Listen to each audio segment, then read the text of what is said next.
ஓம் நம சிவாயா யூடியூபர்ஸ் அன்பர்களுக்கு இனிய காலை வணக்கம். 11th students கவனிங்கப்பா. இன்றைக்கி நம்ம பார்க்க வேண்டியது எடுத்துக்காட்டு 10. நேற்று வரைக்கும் எடுத்துக்காட்டு 9 பார்த்துருக்கோம். இன்றைக்கி எடுத்துக்காட்டு 10. அதே மாதிரி கவனிங்க. குறிப்பிட்ட பதிவுகளை கேட்டிருக்காங்க. வியாபாரம் தொடங்குவதற்காக கொண்டு வந்தது 3 இது கொடுத்துருக்காங்களா. அப்போது ரொக்க கொண்டு வந்ததுன்னா உள்ளே வருது. அப்போது ரொக்க கணக்கு பற்று, சரக்கிருப்பு கணக்கு பற்று, கட்டட கணக்கு பற்று, டெரியின் முதல் கணக்கு வரவு. டெரியின் முதல் தொடங்கியதுன்னு கண்டிப்பாக இங்கே மென்ஷன் பண்ணி காட்டியிருக்கணும், இல்லைனா மார்க் வராது. ஓகேங்களா. பற்று சைடு 1 லட்சம், 2 லட்சம், 5 லட்சம் எல்லாத்தையும் கூட்டி இங்கே 8 லட்சமாக போடணும். அடுத்து ஏ நிறுவனத்திடம் கடனுக்கு சரக்கு வாங்கியது. அப்போ சரக்கு வாங்கியதுனாலே கொள்முதல் கணக்கு பற்று, ஏ நிறுவன கணக்கு வரவு 3 லட்சம்.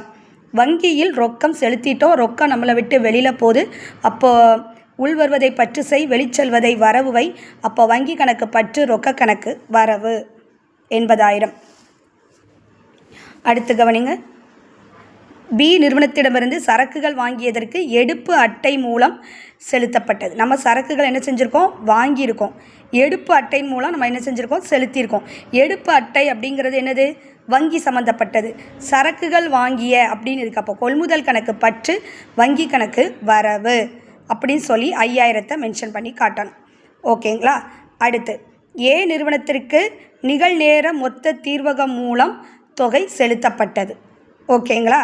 அதுவும் என்னது, வங்கி சம்மந்தப்பட்டது தான். யார் பெறுதா, பெறுபவரை பற்று செய்யணும். அப்போ ஏ நிறுவன கணக்கு பற்று, வங்கி கணக்கு வரவு. சி நிறுவனத்திடமிருந்து காசோலை பெற்றுக்கொண்டு சரக்குகள் விற்றது. காசோலை நம்ம என்ன செஞ்சிட்டோம், பெற்றுட்டோம், சரக்குகள் விற்றுட்டோம். அப்போ என்னாச்சு, ரொக்கம் உள்ளே வருது. அப்போ ரொக்க கணக்கு பற்று, காசோலைனாலும் என்ன தான் உள்ளே வரும் நமக்கு, ரொக்கம். ரொக்க கணக்கு பற்று, விற்பனை கணக்கு வரவு. சி நிறுவனத்திடமிருந்து பெற்ற காசோலை வங்கியில் செலுத்தப்பட்டது. அவங்ககிட்டருந்து வாங்கின காசோலை வங்கியில் நம்ம என்ன பண்ணிட்டோம், செலுத்திட்டோம். அப்போ வங்கி தான் பெறுது. வங்கி கணக்கு பற்று, ரொக்க கணக்கு வரவு. இசட் நிறுவனத்திடமிருந்து வாங்கிய சரக்கிற்கு எடுப்பு அட்டை மூலம் செலுத்தப்பட்டது. வாங்கிய சரக்கிற்கு அப்போது கொள்முதல் கணக்கு பற்று, எடுப்பு அட்டை வங்கி சம்மந்தப்பட்டது. அப்போ கொள்முதல் கணக்கு பற்று, வங்கி கணக்கு வரவு. எழுது பொருட்கள் வாங்கியது இணைய வங்கி மூலம் செலுத்தியது.